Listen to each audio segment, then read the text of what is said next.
بسم اللہ الرحمن الرحیم۔ معزز خواتین و حضرات، آج گوشہ کمال کی نشست نمبر 192 یعنی 192 میں یہ گوشہ نشین معین کمالی آپ کی خدمت میں ایک بار پھر حاضر ہے۔ آج کا ہمارا پروگرام پچھلے پروگرام کا تسلسل ہے، یعنی زیارت حرمین شریفین کے لیے جو کچھ ابتدائی تیاریاں تھیں اور وہاں جا کر جو کچھ احوال دیکھا اور جو محسوس کیا، اس کا مختصر احوال آپ کی خدمت میں پیش کر رہا ہوں۔ عرض یہ ہے کہ میں جب ڈاکٹروں کی مہربانیوں اور ستم سے فارغ ہو کر روانگی کی تیاریاں کر رہا تھا تو اللہ کا کرنا یہ ہوا کہ بہت دوستوں نے، احباب نے نوازا مجھے اپنی دعاؤں سے، اور میں ان سے درخواست کر چکا تھا کہ ہم دونوں بوڑھے لوگ جا رہے ہیں، عمر بہت زیادہ ہے ہماری، تو ہمارے لیے یہ دعا کیجیے کہ ہم خیر و سلامتی کے ساتھ واپس آ جائیں۔ تو اللہ نے بہرحال کسی نہ کسی طرح ہماری آرزو پوری کر دی اور ہم روانہ ہو گئے۔ کراچی ایئرپورٹ پر روانگی کا جو منظر تھا وہ بڑا عجیب تھا، بہت یعنی افراتفری، بھاگ دوڑ، نظم و ضبط کی کمی، جبکہ ہم نے اپنی نشستوں کے ساتھ، تیاری کی نشستوں کے ساتھ ویل چیئر کا انتظام کر لیا تھا اور اس کے پیسے بھی ادا کر دیے تھے، لیکن کراچی ایئرپورٹ پر تو کوئی پرسان حال ہی نہیں تھا، کچھ پتہ نہیں چل رہا تھا۔ چنانچہ وہی جو وہاں بیچارے محنت مزدوری کرنے والے، جنہیں لوڈر کہیں یا کچھ بھی کہیں، بہرحال وہ کام آئے ہمارے، ان کی خدمات ہم نے حاصل کی، کچھ مناسب معاوضے پر وہ تیار ہو گئے کہ وہ ہمیں ویل چیئر پر تمام مراحل سے گزار کر جہاز میں سوار کرا دیں۔ تو میرے بیٹے اور بیٹی اور داماد اور بہو اور سارے بچے یہ ایئرپورٹ پر رات کو موجود تھے۔ تقریباً 11-12 بجے ہمیں وہاں پہنچنا تھا، 2:30 بجے کی ہماری فلائٹ تھی، لیکن 2:30 بجے وہ بوجوہ نہ جا سکی، اس لیے کہ امیگریشن پہ اور وہاں جو پاسپورٹ پر جو کاغذی خانہ پوری ہو رہی تھی، وہاں ہم نے محسوس کیا کہ دیہات سے آئے ہوئے لوگ، اندرون سندھ کے لوگ، وہ بیچارے پریشان، انہیں کچھ پتہ نہیں تھا، تو ان کی وجہ سے جہاز تقریباً آدھے گھنٹے بعد وہاں سے کراچی ایئرپورٹ سے روانہ ہوا۔ جہاز سعودیہ کا تھا، انتظامات بلا شبہ بہت اچھے تھے، لیکن کھانا البتہ ہمارے پاکستانی لحاظ سے مناسب نہیں تھا، تو جو کچھ بھی ملا اللہ کا شکر ادا کیا، اس لیے گھر سے تو کھانا کھا کر گئے تھے۔ عملے کا بھی رویہ طیارے کا بہت اچھا تھا۔ جب ہم پہنچے ہیں 4 گھنٹے کے بعد جدہ ایئرپورٹ پر، تو جدہ ایئرپورٹ پہ جہاز سے نکل کر تھوڑا ہی فاصلہ ہم نے طے کیا تھا کہ باقی لوگ پیدل جا رہے تھے، ہمیں ویل چیئر کی کمی محسوس ہو رہی تھی، تو جیسے ہم تھوڑے فاصلے پر آئے تو وہاں آواز لگائی کسی نے، معین صاحب کون ہیں؟ 2-3 بار معین صاحب کہا، تو میں آگے بڑھا، میں نے کہا بھائی میں ہی معین صاحب ہوں۔ ڈر یہ لگ رہا تھا کہ خدا نہ خواستہ ہم سے کوئی ایسی غلطی نہ ہو گئی ہو، سعودی طیارے میں ہم آئے تھے، سعودی کسی قانون کی کوئی خلاف ورزی نہ ہو گئی ہو کہ معین صاحب کر کے پکارا جا رہا ہے ہمیں، اب یہ ہمارے ساتھ کیا سلوک کریں گے، کہاں لے جائیں گے، ہمیں کچھ پتہ نہیں تھا۔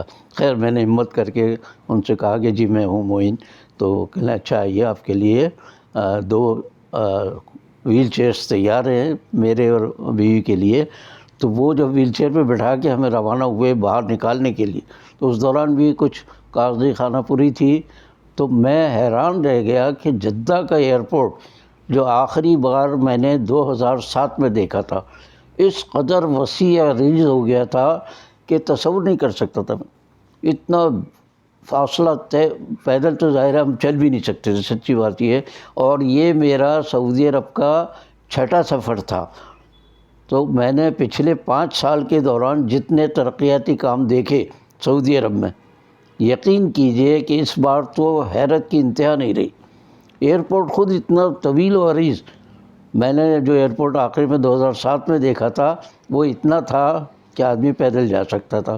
اور شاید پچھلی بار کا نہیں، اس سے پہلے کا واقعہ وہ میں بیان کر چکا ہوں کہ میرے پاس ریال سارے ختم ہو گئے تھے، میں نے پاکستانی روپوں میں تبدیل کرا لیے تھے، سرٹیفکیٹ میں لے لیا تھا میں نے، تو پیسے بھی نہیں تھے. اور ہماری تیاری کی روانگی میں نہ صرف تاخیر ہوئی بلکہ ہمیں کہا کہ نہیں آپ اس طیارے سے جا نہیں سکتے، تو وہ ایک الگ کہانی تھی. بہرحال تو ایئرپورٹ سے جب باہر نکلے ہم، تو میری تو حیرت کی انتہا نہیں کہ اتنا بڑا ہو گیا ایئرپورٹ کہ کوئی تصور نہیں کر سکتا. تو خیر وہاں باہر نکلے تو ہمارے داماد سہیل اختر موجود تھے ہمارے استقبال کے لیے اور ضروری سہولتیں فراہم کرنے کے لیے.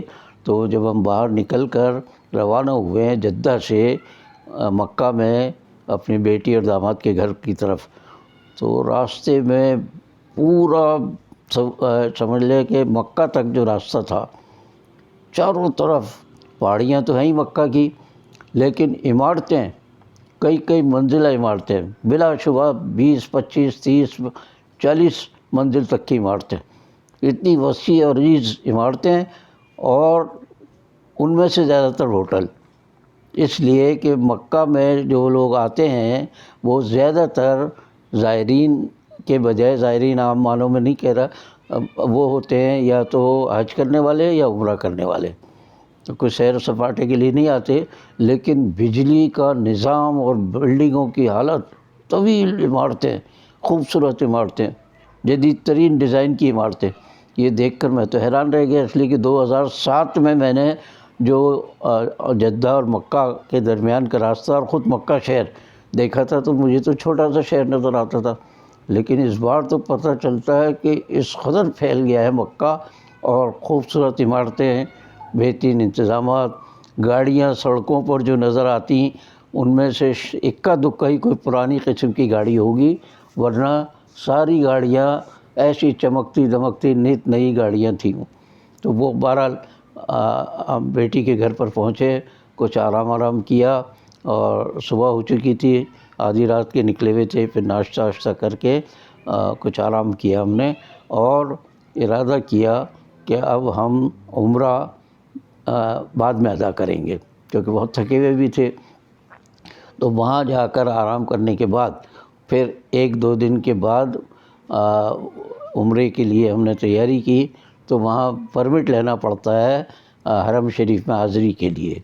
تو بہرحال داماد نے ہمارے پرمٹ کا بھی انتظام کر لیا، اور جب حرم شریف پہنچے ہیں یعنی کعبہ معظمہ کے قریب، تو وہاں بھی میں دیکھ کر حیران اور پریشان کہ وہ پرانا 2007 والا تو خانہ کعبہ بالکل اندر کہیں چلا گیا، باہر دور تک میدان میں لوگ جمع ہیں آنے والے، اور اس کے بعد وہ پرمٹ کے حساب سے جا رہے ہیں.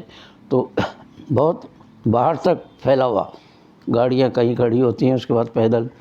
تو وہاں آ کر بھی ہم نے پھر ویل چیئر کا انتظام کیا. ویل چیئر کے ذریعے جو ہم نے عمرہ ادا کیا 2-3 دن کے بعد. اچھا اس سے پہلے ہم طائف گئے تھے، اس کا احوال بعد میں بتاتا ہوں میں. تو وہاں جب ہم نے عمرہ ادا کیا، ویل چیئر پہ بٹھا دیا، وہ جو لوگ گھوم رہے ہوتے ہیں انہوں نے کچھ پیسے طے کیے، اور اس کے بعد ہمیں عمرہ کرایا ویل چیئر پہ.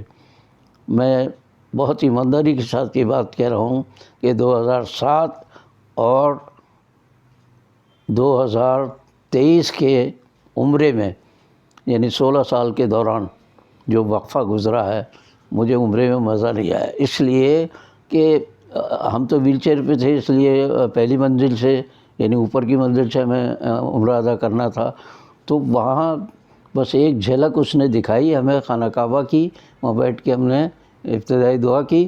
اس کے بعد اس نے ویل چیئر پہ جب گھمایا ہے تو سمجھ لیں ہمارے سارے راستے میں یعنی خانہ کعبہ کا تو حصہ سارا نیچے رہ گیا تھا، اور دیواریں ایسی بنا رکھی انہوں نے، پتہ نہیں کپڑے کی تھی پلاسٹک کی تھی، سفید سفید دیواروں سے کو دیکھتے ہوئے ہم عمرہ کر رہے ہیں. عمرہ جب ادا کر چکے ہم باہر آئے تو پھر ہمارے داماد نے کہا کہ خانہ کعبہ کو قریب سے ظاہر دیکھنا چاہیں گے. ہم نے کہا ہاں. تو پھر ہم گئے، وہاں ایک جگہ بنی ہوئی تھی، وہ بھی تقریباً فرسٹ فلور نہیں تو آدھا فلور تو سمجھ لیں اتنی اونچائی پہ تھا. بہرحال سامنے خانہ کعبہ کا منظر تھا، وہ ہم مسلسل دیکھتے رہے حسرت کے ساتھ کہ اس قابل نہیں ہے کہ ہم نیچے اتر کے اور قریب سے جا کے ہاتھ لگا سکیں، دیکھ سکیں. تو وہاں سے پھر ہماری واپسی ہوئی اور گھر آ گئے ہم.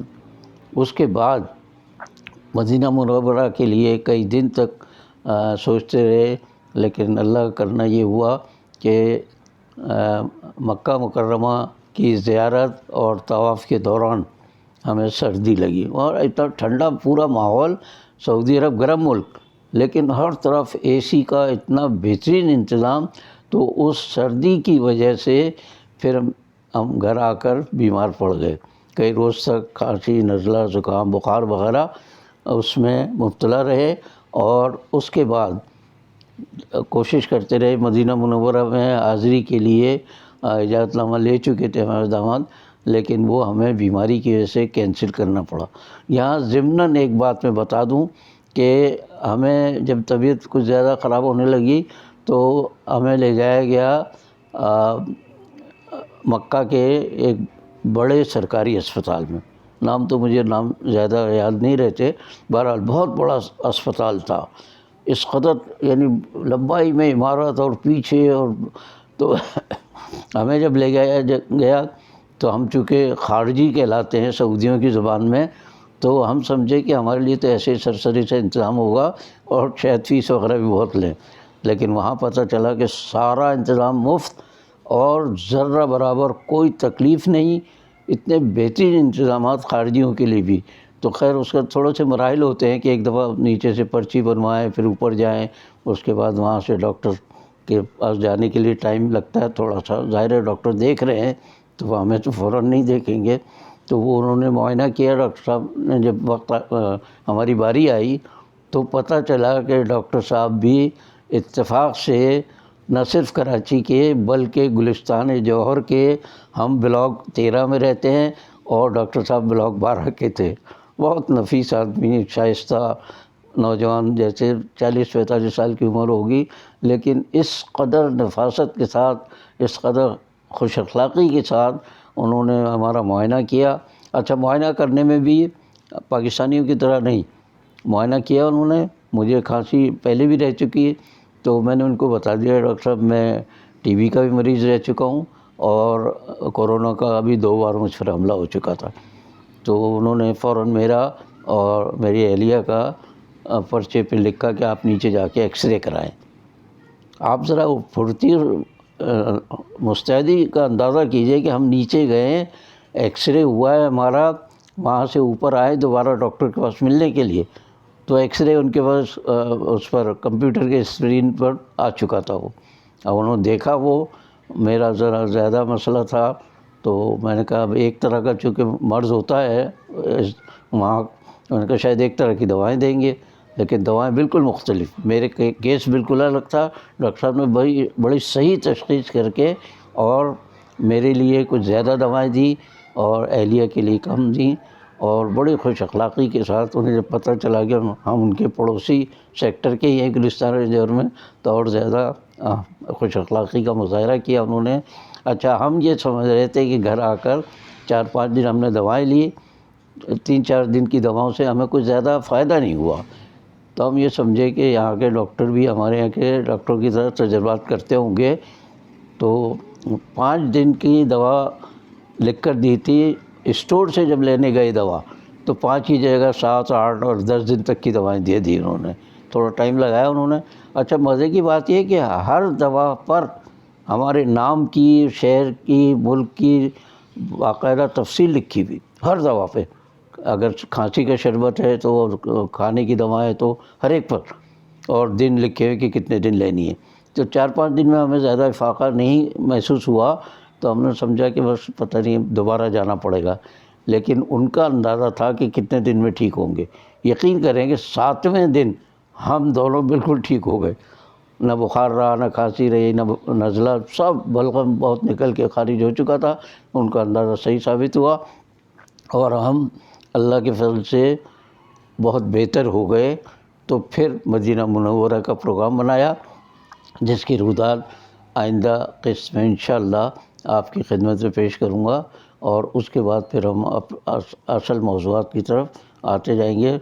دعا کیجیے، ابھی معمولی کھانسی باقی ہے، دعا کیجیے کہ بالکل صحتیاب ہو جائیں۔ آپ سب کی سلامتی کے لیے، خوشحالی کے لیے، اور ملک کے امن و امان کے لیے، اور ایمان کی سلامتی کے لیے ہم سب دعا گو ہیں۔ اللہ تعالیٰ ہماری دعاؤں کو قبولیت کا شرف عطا فرمائے، اور ہمیں بغیر کسی کی محتاجی کے زندگی کے بقیہ دن پورے کرنے کا موقع عطا فرمائے، باقی بشرط زندگی باقی۔